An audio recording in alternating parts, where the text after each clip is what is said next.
welcome to Dr. Tim Moore.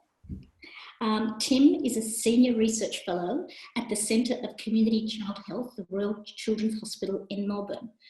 Tim, I have the pleasure to say, is, in my view, one of Australia's leading thinkers in the field of early childhood intervention. And it is absolutely with pleasure that, Tim, I welcome you to today's conference in our keynote discussion, a little question and answer and a conversation with Dr. Tim Moore in terms of theme, Rethinking Early Childhood Intervention. Welcome, Tim. Thank you. Delighted to be here. Thank you, Tim, for joining us. Tim, this is an extraordinary time, and I think it was so interesting to see the words that were popping up in the word cloud just a few moments ago, and one of the words that popped up most frequently, amongst many others, a mix of feelings amongst families, not all bad, some good, but the top word was challenged or challenging, and I think we can all agree on that. In terms of families of children, with young children who have delay and disabilities, birth to 8, and today we have many families here who, most of the families and participants today have got children birth to 8, and then there are some families whose children are a little older, up to 12 years old. Tim, in Rethinking Early Childhood Intervention, that's a wonderful paper that you wrote quite a few years ago now, still fascinating. We often talk about how early intervention is more than just therapy.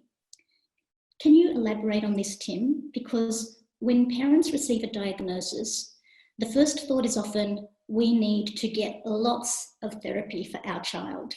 Could you tell us a little bit about that from your experience and research and perspective? Yes, it's such a highly understandable response, and we can see people always, regardless of, it's been exacerbated, I think, made worse by the current challenges. But I think everyone does that. They assume that experts know more than they do about their child and what their child needs. And that's only, it's only partly true that the experts know things that the parents don't know. The fact is that parents know things that the experts don't know, and we need to keep that in mind. So why is there this universal tendency for people to think that the experts know better and that what their child needs is as much therapy as money can buy? Well, I would say that what we need to keep in mind is how children learn. Children learn from the environments in which they spend their time. They learn from birth. In fact, you could say they start learning before birth, and they learn continuously from who they're spending their time with and what the opportunities are and so on. So when you think about what a therapist does, a therapist has an hour or something like that with a child. That's once or twice a week. If you think about that in terms of what percentage of time of the child's waking hours that represents, then it's clear that it only represents a very small proportion, and that the vast majority of what is happening to the child the rest of the time is what matters. That's where the learning is occurring.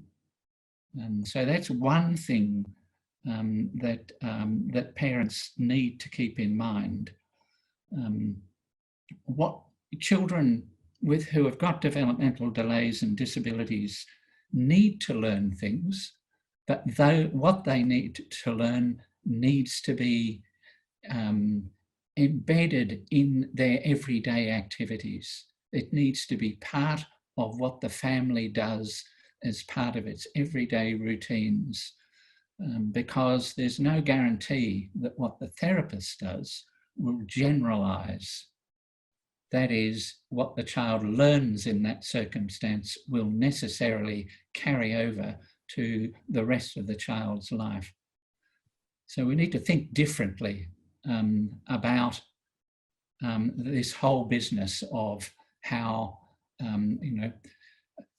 I'll tell you one thing that sort of strikes me is I did give Stacey due warning about this, but Stacey gave a paper at a international early intervention conference that we held in Sydney in, was it last year, Sylvana? Yes, it was. The videos on the Plumtree website, we'll pass that around. It's a great talk. Yeah, and Stacey's paper was a short paper given at the opening of the conference. It was beautifully apt, because what she described was the initial response to having a child, learning that you've got a child with a disability, and then going into hyperdrive to find out everything you can, and then using NDIS money to buy as much therapy as you could. Or private funds as well. That's right. And only in time realising what this was doing to the family and how effective it was being, and that a different approach that supported the family in knowing what they needed to know in order to be able to help the child was in fact something that not only suited them better, but was actually better for their child. Stacey, I hope I'm doing justice to what you said, but I think that paper captures the journey that many people are on. It'd be great if people understood earlier, you know, what the possibilities were for them, rather than assuming that the professionals can do it all. So Tim, you know, to that point, you've just said that, you know, reiterated what we've known for many, many decades in terms of early childhood intervention, what makes the difference. The research points to the fact that it is parents that make the difference, but often coming to that realization, I can speak from my own personal self and my personal experience as well. My son is now 30 years old. It took me probably till he was about 15 years old when I actually understood that I was the one that made the difference and our family made the difference.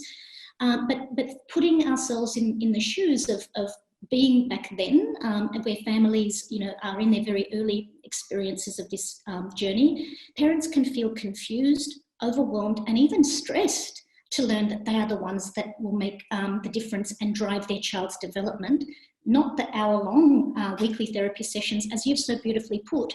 I have heard you, Tim, before say it's not the hour of intervention with the therapist or educator or other professional that makes the difference. It's what happens between those sessions that is the true intervention.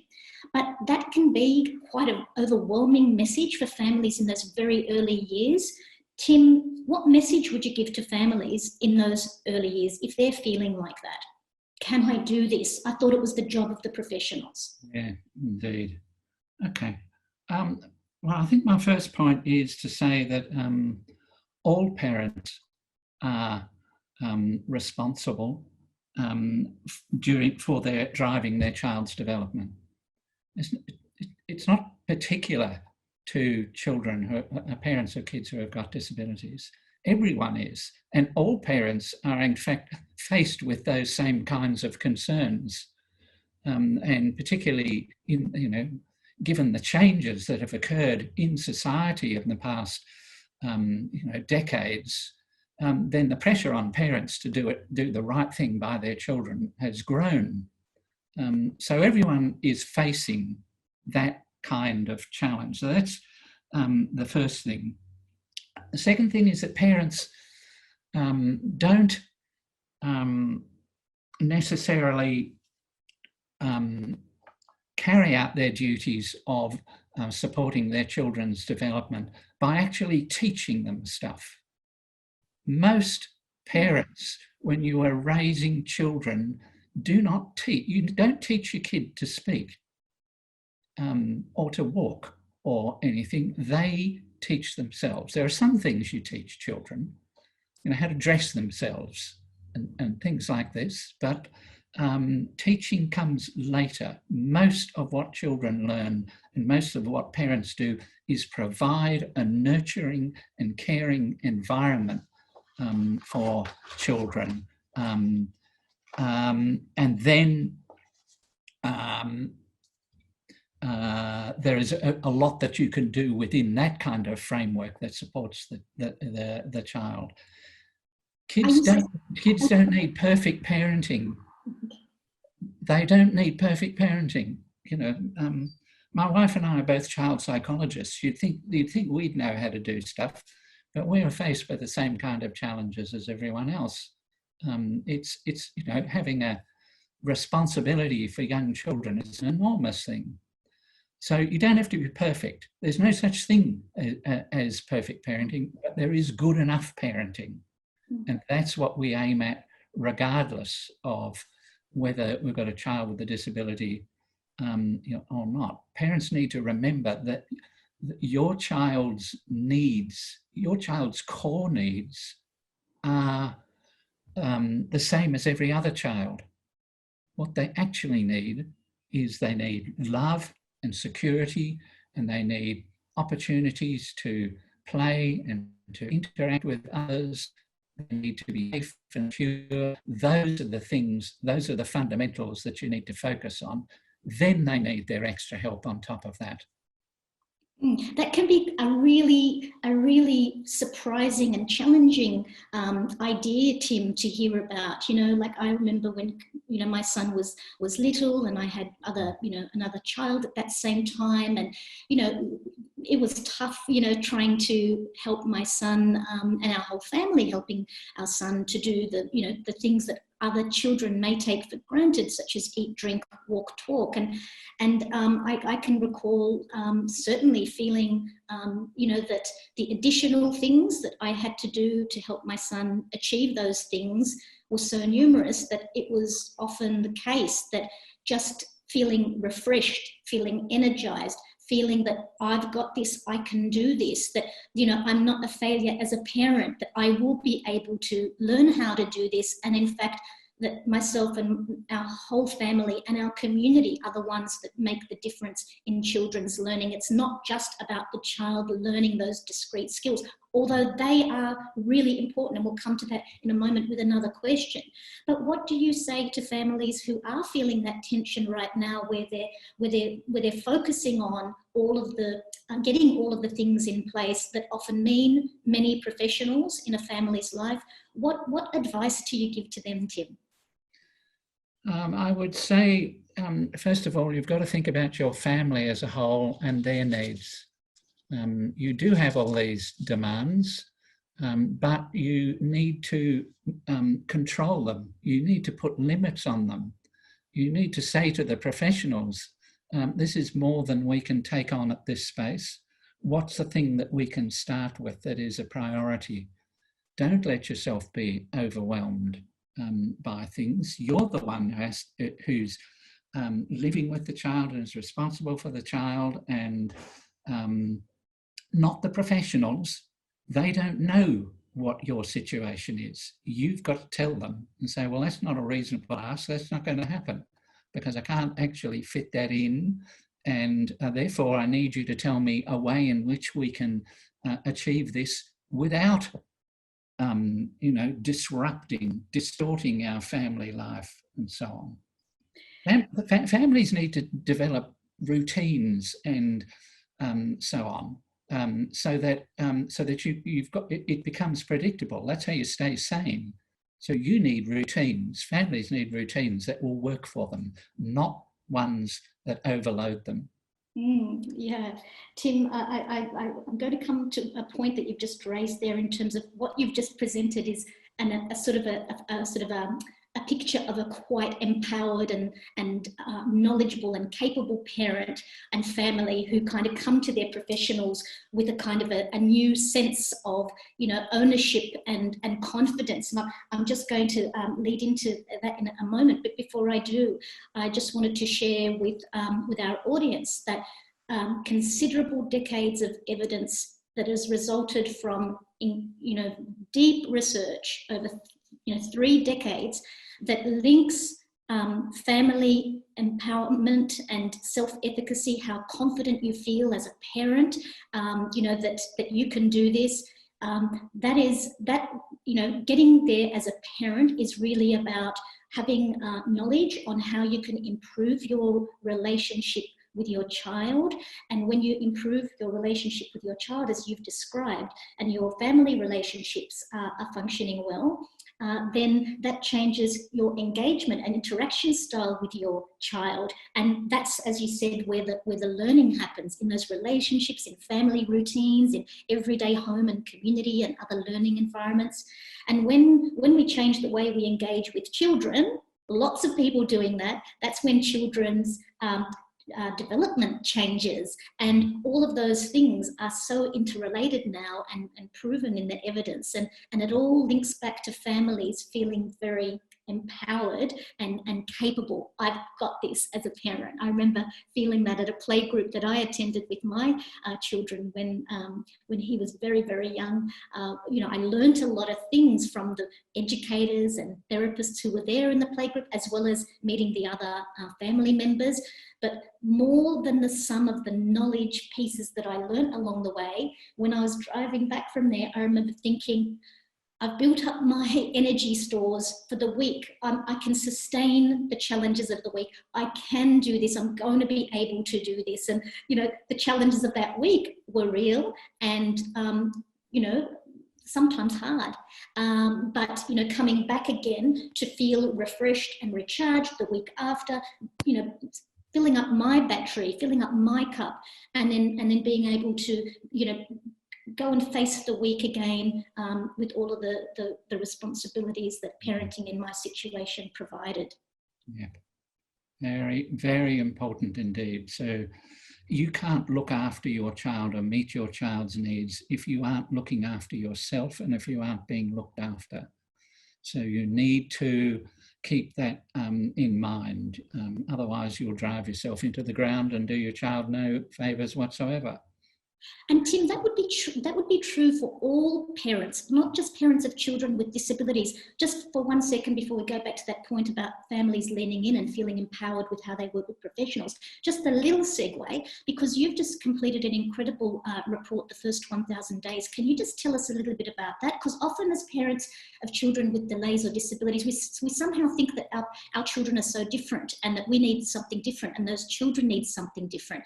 Is there anything that you can share with families and professionals and allies today joining us that are learnings that are helped from that First 1,000 Days report and research? Yes, well, it's not only from the First 1,000 Days research, because the question you always want to ask about children who have got developmental delays or disabilities, and when we try to think about what should we do for them and with them and so on, the question is, to what extent are their needs different from other children, and to what extent do they learn differently?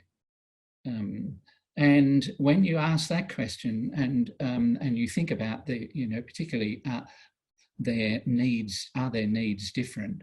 Then the answer is the core needs are not different. The core needs are exactly the same as all children. They need to be part of a family, they need to be loved, they need to be secure, they need to have routines, they need to be able to contribute to the family, and they need to be able to go out into the world and meet with other people, etc. So the whole series of things that are common. So children with developmental disabilities are children, first of all, not the disability. Now, do they learn differently? They actually learn the same way. They form attachments, they do learn the same way, but it takes, obviously, for some of them, and it varies from child to child, then the way that they learn or the help that they need varies. They may have difficulty learning how to relate effectively, or difficulties in getting from place to place, or difficulties learning basic self-care and so on. So, and they'll need extra help, but the core principles are the same. It has to be, the help has to be relational. You described it, Sylvana, beautifully just then. You know, it's the nature of the relationship. We learn through relationships. So that is a key part. Has to be someone who tunes into the child who is helping them. and it has to be, you have to know what will actually help the child. So you have to have you need some technical input as to what can be done to help a child learn to mobility or communication or socialization or whatever. That's where professionals come in. But it's we have to normalize this whole process as much as we can, because it is normal. But you know, I can again speak for myself. I hope that other families can you know, relate to this. But I hope we get to a point where families think differently to what I'm about to describe. Is that I remember with my son feeling like I needed to really focus in on that eat, drink, walk, talk, and they were and continue to be challenging for him. However, as you've just highlighted, that's not. My child is not defined by his disability. And often that can be the primary focus of us parents, because we so badly want the best for our child that we can go down that rabbit warren of specialist supports, you know, incredibly deeply for absolutely the right reasons. But what can accidentally happen inadvertently by us doing that is forgetting that our children are children, and that they're people and they have the same rights and responsibilities and opportunities as other children. And I think that what I have learned from adults who have a disability is listening to them describe, you know, their experience as a child growing up. And that helped me to see that perhaps at different times what I thought and did as a parent maybe was not always the best thing, that perhaps focusing in on always trying to help my child do the things that he found challenging, which in some instances he really did need that support. But that little fine balance of how to help enough to help him to get along with his everyday life as best he could, but not focus so incredibly relentlessly on those deficits so that he felt disempowered and that he felt like a failure. You know, I wanted my son to be happy and for him to thrive. And at times I asked myself, after listening to adults who have a disability, asking myself, was I really actually headed in the right direction with my son? Because I perhaps lost sight of that focus that he is a person, and that he was more than just disability that needed to be fixed. So for me, I learned a lot of that interacting with adults who have a disability. Tim, what are your thoughts? Interesting. Focusing on the child's life and the ordinary needs that they have, their needs for attachment, for a closeness, for relationships, for meaningful activities, for participation, all of those things, and none of those things have anything to do with a disability. And they are what all children need, and we should always keep them in mind, that that's the focus. Your child needs to have their life normalised as much as possible so that they get what everyone gets. Children with developmental disabilities are prone to meeting fewer people, having more restricted environments, more restricted experiences, and that deprives them of developmental opportunities. So we need to think of them as children first, and then as children who have got additional needs second. Oh, I haven't forgotten about the important role that professionals absolutely do play, and we'll come to that. I was going to do that next, but you've just segued right into another question that I was going to ask you, Tim, which is meaningful inclusion is a big part of early childhood intervention. Being a part of, as you described, your community, your family, you know, when relevant, hobby groups, sports groups, whatever else it is. What are some ways that families and communities can achieve this? I felt very responsible for everything for my son. And, you know, he's 30 now, so I know that times have changed and community has changed. You know, community has got a big part to play here. What are some of the ways that families and communities can help to achieve that full inclusion and learning for children with disabilities? Yeah. It's such a big issue, such an important one. Perhaps a starting point is to recognise that children have rights All children have rights. Children with developmental disabilities have rights, and they include the right to be included and to meaningfully participate in society. And Australia is a signatory to international agreements. We've got national legislation that talks to these things. The NDIS is based on it. It's tremendously important to just recognise that your child has the right to be included in all societal activities and all early childhood and school programs. Moreover, there's evidence that to support that it is effective. The evidence says that for children to attend mainstream services is a more effective way of promoting their development than segregated services. And there is no evidence to support the notion that segregated services are better. And yet around Australia, we've got education departments and the like maintaining segregated services, which is against our own legislation. Another point I would want to make is that children need inclusion. They need to have the same range of opportunities and exposures as other children in both.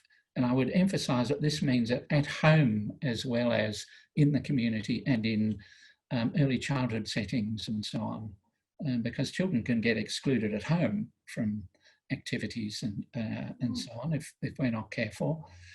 So they need the same experience. And why? Because participation drives development.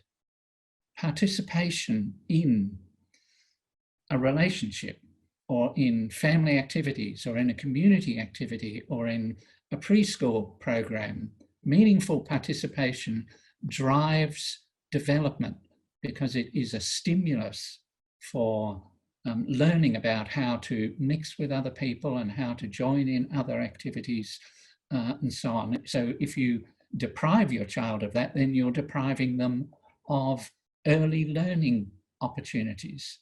It's that same argument about the therapist and the home.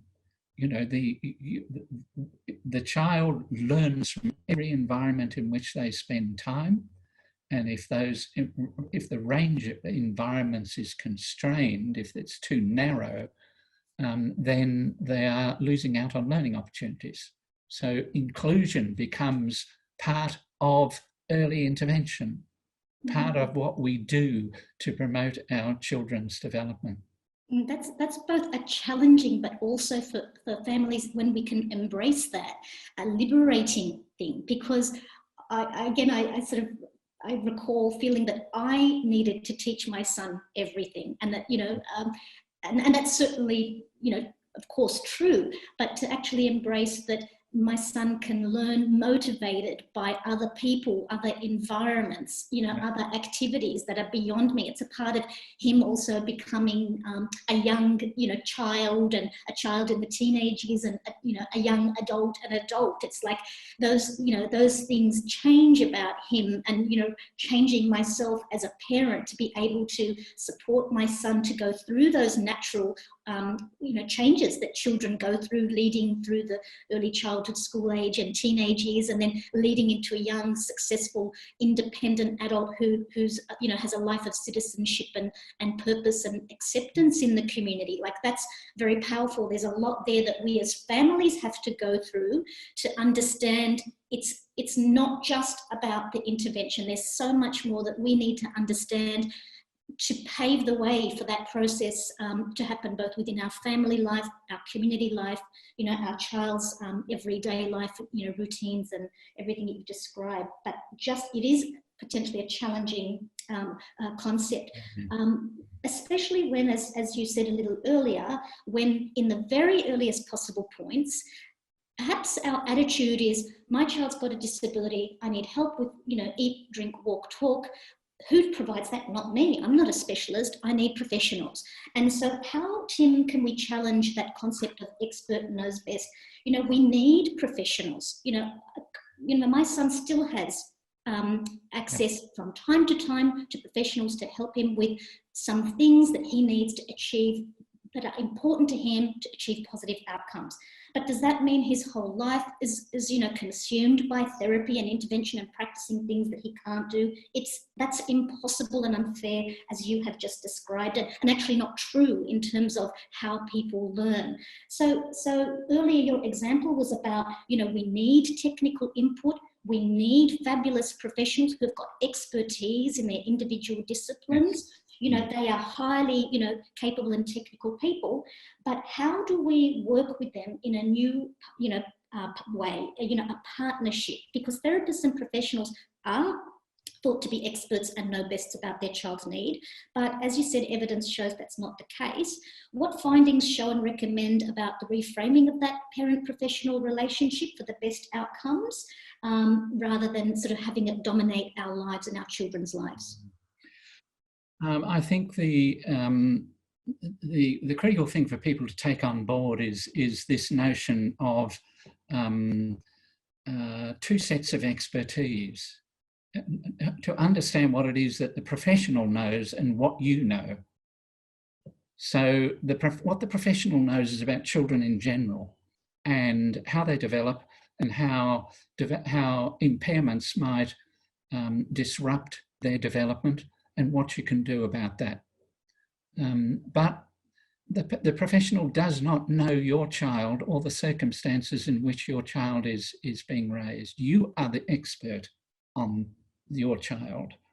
And the professional cannot reliably make diagnoses or recommendations or strategies without combining with you, without joining as a partner with you in knowing, in learning about your child, understanding your child as an individual, what their preferences are, what their circumstances are, what they can do, who they live with. All of those things make you an expert. And the notion that we really need to hold on to is that if we bring those two sets of expertise together, if we combine the generalist knowledge of the professionals with the personal knowledge of the parent, and as they grow older, the young person themselves, then we will come up with strategies and so on that neither party could have developed on their own. In other words, you get it's more than the sum of the parts. And the key thing is that you both learn from each other. The professional has got as much to learn from you as you have from them, because what they learn is how their specialist knowledge plays out in real life, how you adapt it to make it work for a particular family, because that's not taught. That's not what you learn. You have to know how to adapt it so that it enables a particular family to interact with the child in ways that promotes the child's skills in the course of everyday activities and so on. How to get that to work is something that you learn on a case-by-case basis, not something that can be trained. It's something you learn from parents. So that notion of the parents have to recognize that they have that power, because nothing that the professional can tell you is doable, it works, unless you carry it out. Yeah, intervention is what happens between the sessions, as I've heard you say many times. Yeah, and who does that? It is the parents. It's the parent, and you if you think about the times that you've sat there in front of a GP or some specialist who's saying something to you, and you in your head you're saying, no, that's not going to happen. I'm not going to do that. It's not going to work. That's what parents do. They don't say when something being asked of them is unreasonable or isn't going to work, and you have to learn to say it. You have to learn to use the professional as a resource. You have to train them. You have to say to them, what I want from you is, I know he needs to learn how to do this. What I want from you is, what can you tell me? What strategies do you know? So that then becomes a real partnership. Yeah, Yeah, it's creating this positive partnership between professionals and parents is so central to getting the best outcomes, not just from any funded supports, but just throughout your child's life. It's that often takes time. I wish we could fast track somehow that for parents, but it is central to getting the best out of any professional advice or resources. Yeah, it's also more satisfying for the professional. Okay. Think about that. The professional abandons, as it were, the expert role, I know everything and I'm going to tell it to you, and adopts a new role, which isn't necessarily an easy switch to make. But they get the satisfaction of knowing that their knowledge is being applied in a way which is actually going to make a difference. Whereas if you just play the expert role and give them advice and so on, you don't know that. So it's more satisfying for professionals to have empowered parents to work with. Tim, I have one more question, but I won't be able to ask it today, but I would love to catch up with you after this interview in today's conference and get that answer, and then we'll post it as a little post-conference snippet. But in the meantime, before we close, is anything that you have said in today's interview different in the pandemic environment? In some ways, no. In Victoria, of course, we've got lockdown, and with early childhood intervention services particularly have had to switch to online delivery. The same principles apply. It works. Online service delivery works if the parent does not expect the professional to do everything with their kid. If they expect everything to do, and it's really interesting because it forces the professional to actually do a better job, because they cannot lay their hands on the child and do the thing for the parent. They have to encourage the parent to do it. And that that's what we want. The job of the professional is to ensure that parents are given the skills and the confidence to be able to provide their children with the kind of opportunities and support they need to participate meaningfully in home life, community life, and early childhood settings and so on. Dr. Tim Moore, I am so privileged to have known you and had these discussions with you throughout my career, and it has been such a great pleasure to talk with you today at our 4th annual family conference. We have both professionals but also the majority of families joining us and some allies. And I really hope that today everyone's found your discussion really interesting, as I always have. Relished every conversation with you. Your views about families are refreshing, positive and evidence-based. Thank you, Dr. Tim Moore, for joining us as our keynote discussion today at our annual family conference. Thank you, Sylvana. Delighted to talk to you as always, and good luck with the rest of the conference.